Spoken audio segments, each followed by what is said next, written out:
депутаттын иши мыйзам чыгарыш, ошол мыйзамды сакташ керек болсо, жок, доктуркана ачып көпүрө салып жүргөн деле депутаттар бар да. Ал депутаттын иши эмес.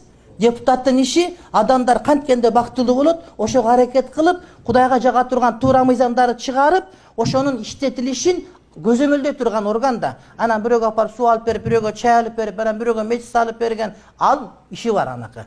Мечит сала турган башка бирөө, көпүрө салган башка бирөө, суу чыгарган башка бирөө. Анан арзан пиар кылып эле көрүнгөн жака телпеңдеп барып эле оюн болгон жерге барганда эле деп отуруш керек депутат. Эгерде менин колуман келе турган мыйзам чыгара турган болсом, депутат ачканга барбаш керек эч жака. Ал ишин кылыш керек биякта. Ага биз айлык төлөп атабыз, машина беребиз, кондиционер кабинет беребиз, бир упутузун секретарша беребиз ошого сен кызмат кыл деп. Анан бул тойдо жүрөт. Тойго эмнеге барыш керек ал?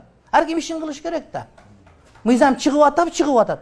Ошо аткарылды жок караш керек ошону. Коррупция болбогонго шарт түзүп бериш керек. Ошондо депутат болуш керек, урматтуу бир тууганым. Анан карасаң депутат тойдо, анан карасаң сүйлөп аткан, ушинтип эле. Кече мына Жалал Абадка 3 мешит ачып келдим. Мен барган жердин бардыгында бир район акими жүрөт. Акимге эмне бар ал жерде? Акимдин иши мешит ачышпы? Мешит мен ишим мына, мен ачышым керек. Сага эмне бар бу жерде? Мен сүйлөмөм, ал 20 мүнөт сүйлөйт. Акимет ишин кылсын бар. Иши жок акимдики мисалы үчүн. Губернаторга жерде эмне бар мисалы үчүн? Депутатка эмне бар жерде? Мен сен шайлоо кошуп мечиттин упай топтошуң керекпи? Сен барып отуруп мыйзамыңды жаз сен. Сен ошо мыйзам бузулуп аткан жерлерди кара сен ошону. Толтура бузулуп аткан мыйзам чынбы? Мына мектеп контейнери куруп атканы бар, башка кылып атканы бар. Эми контейнерге каршы эмес, убактылуу болушу мүмкүн, урматтуу бир тууганым. Бирок мыйзам бузулган жер көп да бизде. Ошону караш керек.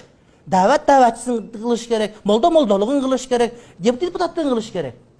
Ана ушинтип эле арзан пиар кылып кыйнала берсе, мигрант чогулуп бир нерсе салса, аны ачып берет депутат. Депутат ачкыч эмес бул, депутат деген иш кылыш керек бар. Барып иштегин да келип кетет, барып кой. Силерге мен депутат кандай болгон көрсөтүп коюш керек деп. Мисалы үчүн да. Аллах разы болсун.